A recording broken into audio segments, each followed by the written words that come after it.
Movie की शुरुआत होती है न्यूयॉर्क से, जहां एक व्यक्ति निक स्पिट्ज एक पुलिस ऑफिसर होता है और वो 3 बार डिटेक्टिव के एग्जाम में फेल भी हो चुका होता है। निक डिटेक्टिव के एग्जाम इसीलिए देता है ताकि उसकी सैलरी बढ़ सके, और दूसरी बात उसकी बीवी ऑड्री भी चाहती थी कि निक एक डिटेक्टिव बन जाए। यानी निक अपने दोस्त जिमी से कहता है कि वो डिनर पर उसकी बीवी ऑड्री को डिटेक्टिव एग्जाम में फेल होने वाली बात ना बताए, क्योंकि आज निक और ऑड्री की 15वीं वेडिंग एनिवर्सरी होती है। नेक्स्ट सीन में हम निक की वाइफ ऑड्री को देखते हैं, जो कि एक सैलून चलाती है। सैलून में ऑड्री की कस्टमर्स एंड कलीग अपने अपने पतियों की कमियां निकाल रही होती हैं। इसी मौके पर ऑड्री भी इनसे अपना दुख साझा करती है और बताती है कि उसके पति निक ने 15 साल पहले किए यूरोप ट्रिप के प्रॉमिस को आज तक पूरा नहीं किया है। फिर ऑड्री की कस्टमर से सजेस्ट करती है कि उसे आज अपनी वेडिंग एनिवर्सरी पर अपने पति से कहना चाहिए, शायद वो मान जाए और उसे यूरोप ट्रिप ले जाए। अगले सीन में निक और ऑड्री अपनी 15वीं वेडिंग एनिवर्सरी पर डिनर कर रहे होते हैं और इनके इस सेलिब्रेशन में जिमी और उसकी वाइफ होली भी होती है और इन्हें इनके 15वीं वेडिंग एनिवर्सरी विश करते हैं। और यह निक ऑड्री को अगले दिन सरप्राइज देने के लिए भी कहता है। पार्टी से आने के बाद ऑड्री फ्लॉस कर रही होती है, तभी उसे अपनी कस्टमर की कही बात याद आती है और निक से झगड़ने लगती है और उससे रूडली कहती है कि तुमने अभी तक यूरोप ट्रिप का प्रॉमिस पूरा क्यों नहीं किया। निक कहता है कि मैंने तुम्हें डिनर पर सरप्राइज देने का प्रॉमिस किया था।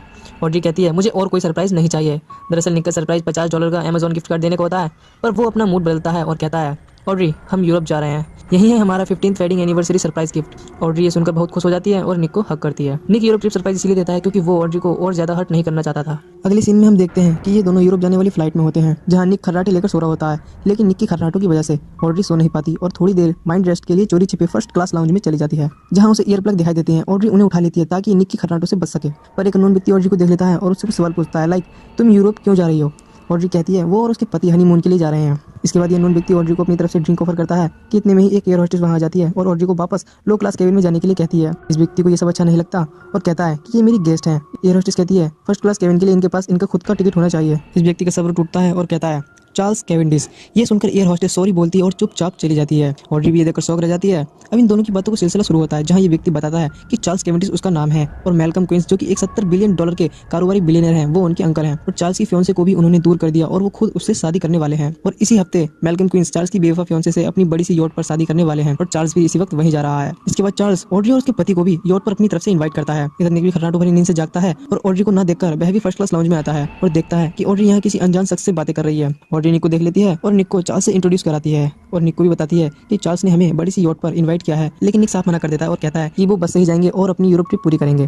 नेक्स्ट सीन होता है स्पेन का, जहां ये देखते हैं कि बस में इनकी हालत बुरी होने वाली है, इसीलिए मौके पर ये अपना प्लान बदलते हैं और चार्ल्स कैवेंडिश के इनविटेशन को एक्सेप्ट कर लेते हैं। यॉट पर आने के बाद चार्ल्स एक एक करके सबसे इंट्रोड्यूस कराता है, लाइक सूजी जो कि चार्ल्स की फियांसे थी, पर अब वो उसके अंकल मैल्कम को प्यार करती है और आज रात उसकी शादी भी होने वाली है। सूजी निक और ऑड्री को यहाँ लाने से खुश नहीं होती और चार्ल्स से कहती है कि तुम नशे में हो क्या, पर चार्ल्स सूजी से सीधे मुंह बात नहीं करता है। इसके बाद चार्ल्स मैल्कम क्वींस का बेटा और चार्ल्स के कजिन टोबी क्वींस से इनकी मुलाकात कराता है, जिसकी हरकतें लड़कियों की तरह होती हैं। आगे के कैरेक्टर्स के बारे में हम वीडियो के साथ साथ जानेंगे। अगला सीन होता है रात का, जहां मैल्कम क्वींस अपने हेलीकॉप्टर से यॉट पर आते हैं। सब पार्टी एंजॉय कर रहे होते हैं, तभी मैल्कम क्वींस अपनी होने वाली बीवी सूजी के साथ पार्टी में एंटर करता है। अब मैल्कम क्वींस एक बूढ़ा व्यक्ति होता है जिसका एक पांव कब्र में होता है और वो इस उम्र में एक 23 साल की जवान लड़की सूजी से शादी कर रहा है। मैल्कम अपनी शादी पर अपनी नई बैसत भी लाता है। मैल्कम अपनी शादी के मौके पर अनाउंस करता है, लाइक चार्ल्स जो कि मैल्कम का भतीजा है, जुआन कार्लोस जो कि मैल्कम के पोते जैसा है, क्योंकि जुआन मैल्कम की रेस टीम का रेसर होता है और इससे पहले जुआन के डैड मैल्कम के लिए रेस लगाते थे और अब जुआन रेस कार टीम का रेसर है। कलन उलेंगा जिन्होंने मैल्कम को बचाते वक्त अपनी एक आंख और एक हाथ गंवा दिया। महाराजा विक्रम गोविंदा जो कि मैल्कम का करीबी है और पैदाइशी महाराज है। टोबी क्वींस जो कि मैल्कम का बेटा है पर मैल्कम उसे पसंद नहीं करता। ग्रेस बैलार्ड जो कि मैल्कम की करीबी है और पेशे से एक्टर है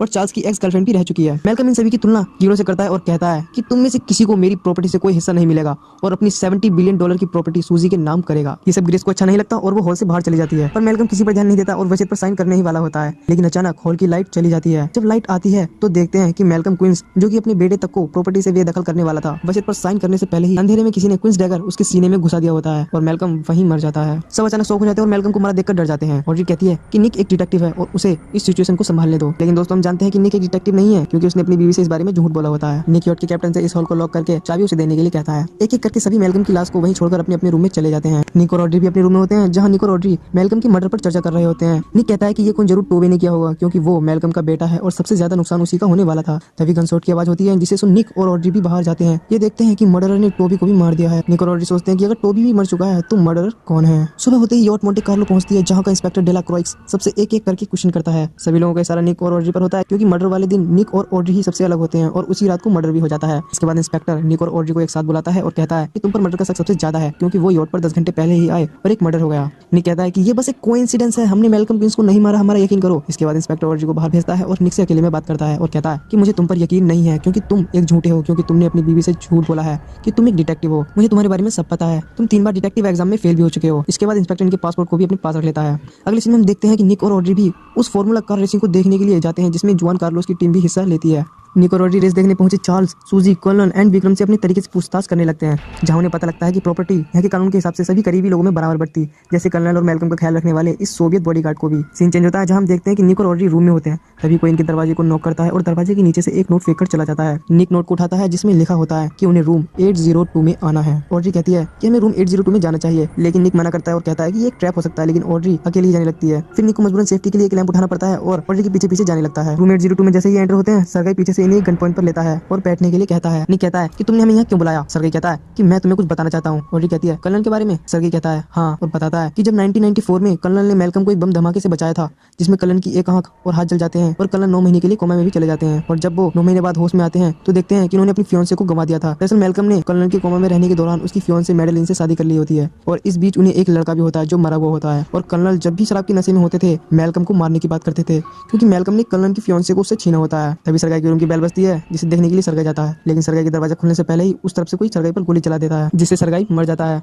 अब निक और ऑड्री का शक कर्नल पर जाता है और उन्हें लगता है कि अभी भी सरगाई को भी उन्होंने ही मारा है। इससे पहले कि कर्नल कमरे में अगर इन्हें भी मार देते, ये दोनों खिड़की के रास्ते से निकलते हैं, जहाँ ये देखते हैं कि कर्नल फ्लॉस कर रहे होते हैं। अब इनका शक कर्नल से भी चला जाता है, क्योंकि कातिल सरगाई के रूम के बाहर है, तो कर्नल यहाँ फ्लॉस कैसे कर सकते हैं। इसके बाद ये खाली रूम देखकर उसमें घुस जाते हैं, तभी कोई उस रूम में आ जाता है। ये दोनों डर जाते हैं और बेड के नीचे छुप जाते हैं। तभी रूम में विक्रम और ग्रेस आते हैं और दोनों एक दूसरे के साथ इंटरकोर्स करने की कोशिश करते हैं, पर विक्रम नहीं कर पाता। इसके बाद ये दोनों बाहर चले जाते हैं और निक और ऑड्री बेड के नीचे से निकलते हैं और एक रेस्टोरेंट में बियर पीने के लिए जाते हैं, जहाँ टीवी में इनके बारे में कुछ न्यूज चल रही होती है, जिसमें इंस्पेक्टर डेलाक्रोइक्स फ्रेंच में कुछ बोल रहा होता है। फिर निक बारटेंडर से उसकी ट्रांसलेट करने को कहता है, जहाँ बारटेंडर कहता है कि आप मोस्ट वांटेड मर्डरर हैं और आप एक पुलिस ऑफिसर हैं, डिटेक्टिव नहीं। ऑड्री कहती नहीं, ये डिटेक्टिव हैं। बारटेंडर कहता नहीं, क्योंकि न्यूज में बताया जा रहा है ये 3 बार डिटेक्टिव एग्जाम में फेल हो चुके हैं। ऑड्री ये सुनकर एंग्री हो जाती है और बाहर जाने लगती है। निक ऑड्री को समझाने की कोशिश भी करता है, गुस्से में ऑड्री को हेयर ड्रेसर बोल देता है। ऑड्री भी अच्छा नहीं लगता और यहाँ से चली जाती है। निक ऑड्री से माफी मांगने की कोशिश भी करता है, पर तभी चार्ल्स आता है और ऑड्री को अपने साथ ले जाता है और निक देखता रह जाता है। नेक्स्ट सीन में हम देखते हैं कि निक एक फोन को चुपके से सूजी के बैग में डाल देता है और सूजी को फॉलो करने के लिए अपने दोस्त जिमी की हेल्प लेता है। दूसरी तरफ चार्ल्स लेक कोमा पहुंच जाता है और ऑड्री को कार में बैठे रहने के लिए कहता है और खुद अपने लॉयर से मिलने के लिए चला जाता है। ऑड्री को कार में क्लैरिटिन दिखती है, जो कि एक एलर्जी की मेडिसिन होती है, पर ये क्लैरिटिन जैपनीज होती है। यहाँ ऑड्री को रियलाइज होता है कि सूजी और चार्ल्स अब भी साथ हैं। ऑड्री भी चार्ल्स के पीछे पीछे चली जाती है, जहाँ उसे निक मिलता है। ऑड्री निक से कहती है कि तुम यहाँ क्या कर रहे हो?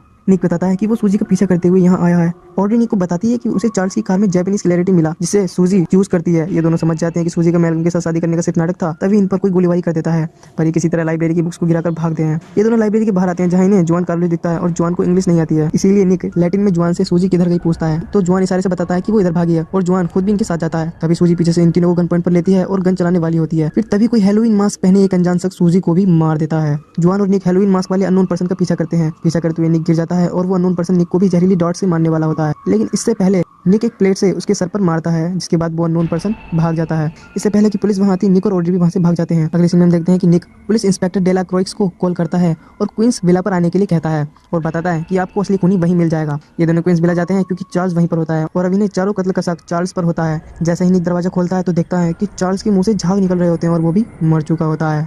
अब ये दोनों टेंशन में आ जाते हैं, क्योंकि अगर चार्ल्स भी मर्डरर नहीं है तो कौन है। ये दोनों अपना प्लान बदलते हैं और अपने कपड़े चेंज करके पूरी कॉन्फिडेंस के साथ नीचे जाते हैं, जैसे इन्हें खूनी के बारे में पता है, पर असल में इन्हें कुछ नहीं पता होता। तभी इंस्पेक्टर डेलाक्रोइक्स भी वहां पहुंचता है और इन्हें अरेस्ट करने के लिए कहता है और बताता है कि उन्हें इन मर्डरर के लिए फांसी नहीं होगी, क्योंकि फ्रेंच कानून में आज तक किसी को फांसी नहीं हुई। निक और ऑड्री को कर्नल की बात याद आती है, जिसके अनुसार वसीयत में कुछ भी लिखा हो, प्रॉपर्टी मैल्कम के दोनों बेटों में बराबर बढ़ती। ग्रेस कहती है क्या दोनों बेटे? पर मैल्कम का तो एक ही बेटा था, टोबे। निक कहता नहीं, उनका दूसरा बेटा भी था जो मैडेलिन से हुआ था। कर्नल कहता है कि वो तो जन्म के वक्त ही मर गया था। निक कहता है कि नहीं, मैंने अपने पार्टनर जिमी से पता किया तो पता चला कि मैडेलिन का डेथ सर्टिफिकेट है, पर उस लड़के का नहीं, क्योंकि वो कोई लड़का नहीं बल्कि मैडेलिन ने एक लड़की को जन्म दिया था। पर मैल्कम को उसका वंश आगे बढ़ाने के लिए एक लड़का चाहिए था, इसीलिए मैल्कम ने उसे छोड़ दिया और सबको बताया कि उसका लड़का मर चुका है और अब वो लड़की ही उस प्रॉपर्टी की असली वारिस है। विक्रम कहता है कि अगर वो जिंदा है तो जरूर उसने नाम बदल लिया होगा। फिर ऑड्री का ध्यान ग्रेस बैलेट पर जाता है, क्योंकि उसने ही अपना सरनेम बटलर से बैलेट किया था और बटलर का फ्रांसिस ट्रांसलेट होता है लेबोथलियर, और लेबोथलियर मैडेलिन का सरनेम होता है, जो कि मैल्कम की बीवी थी। फिर ग्रेस कबूलती और कहती है कि हाँ वही मैल्कम क्वींस और मैडेलिन लेबोथलियर की बेटी है, जिसे मरा हुआ घोषित कर दिया था और मैं ही इस पूरी प्रॉपर्टी की असली मालिक हूँ। पर मैंने ना ही मैल्कम को मारा और ना ही किसी और को। पर इंस्पेक्टर डेलाक्रोइक्स बिना पुख्ता सबूत के ग्रेस को अरेस्ट नहीं कर सकते थे। ग्रेस कहती है अगर आपकी इजाजत हो तो मैं अब जाना चाहूंगी। इतना कहकर ग्रेस जाने लगती है, लेकिन ऑड्री का ध्यान ग्रेस की हेड पर जाता है। ऑड्री कहती है कि अपनी हेड उतारो। ग्रेस कहती है क्यों? ऑड्री कहती है क्योंकि निक ने मर्डरर के सर पर एक प्लेट से हमला किया था, जिससे उसके सर पर एक निशान बन गया होगा। पर ग्रेस हेड उतारने से मना करती है, लेकिन इंस्पेक्टर पीछे से हेड को उतार लेता है, जहाँ हम देखते हैं कि ग्रेस के सर पर प्लेट का निशान होता है। ग्रेस अपनी गन निकालती है, पर जॉन कार्लोस ग्रेस की ओर बढ़ता है, पर ग्रेस उसके सर पर गन मारती है, जिससे वो बेहोश हो जाता है और ऑड्री के सिर पर गन पॉइंट करती है। लेकिन निक कर्नल की रिवॉल्वर निकालता है और ग्रेस के कंधे पर चलाता है, जिससे ग्रेस वहीं बेहोश हो जाती है। इसके बाद पुलिस ग्रेस को अपने कब्जे में लेती है। नेक्स्ट सीन में ऑड्री जॉन कार्लोस की बहादुरी के लिए थैंक यू कह रही होती है। जॉन कहता है डे नडा सेनोरा। इतना कहकर जुआन जाने लगता है। तभी विक्रम निक से क्वेश्चन करता है और कहता है कि ग्रेस सरगई को कैसे मार सकती है, क्योंकि ग्रेस और मैं सेक्स करने के 1 घंटे पहले तक साथ थे। तभी ऑड्री का ध्यान जुआन कार्लोस की कही बात पर जाता है, डे नडा सेनोरा, जिसका इंग्लिश ट्रांसलेट होता है योर वेलकम लेडी। और उसने इस बार इसकी इंग्लिश का सही जवाब दिया होता है। इंस्पेक्टर डेलाक्रोस भी इस बात पर ध्यान देते हैं और भाग कर जाते हैं और जुआन को गिरा देते हैं। पर जुआन इंस्पेक्टर को पंच मारता है और उसकी गन छीनकर सिर पर गन पॉइंट करता है और सभी को बताता है कि सारा प्लान उसका है। ग्रेस तो बस एक मोहरा थी। निक पूछता है कि तुमने ऐसा क्यों किया, जहां जुआन बताता है कि उसके डैड मेलकम के लिए रेस लगा देते, पर मेलकम की सेफ्टी एंगल नजरअंदाज करने की वजह से उनके दोनों पैर चले गए और इसी का बदला जुआन ने सबसे लिया। इसके बाद जुआन इंस्पेक्टर को कार में बैठाता है और भागने लगता है। निक और ऑड्री को भी एक फरारी दिखती है जिसमें बैठकर दोनों जुआन का पीछा करने लगते हैं। ऑड्री कार की स्पीड फास्ट करती है और जुआन की कार को हिट कर देती है, जिसकी वजह से जुआन की कार का एक्सीडेंट हो जाता है। इसके बाद निक इंस्पेक्टर को कार से सही सलामत बाहर निकालता है, पर जुआन निक को पंच मारता है और गन पॉइंट पर लेकर कहता है, अगर तुम यहाँ नहीं आते तो तुम मारे नहीं जाते और ना ही मैं पकड़ा जाता। इससे पहले कि जुआन गन चलाता, वही टूरिस्ट बस जिसे हमने शुरू में देखा था जुआन को हिट कर देती है,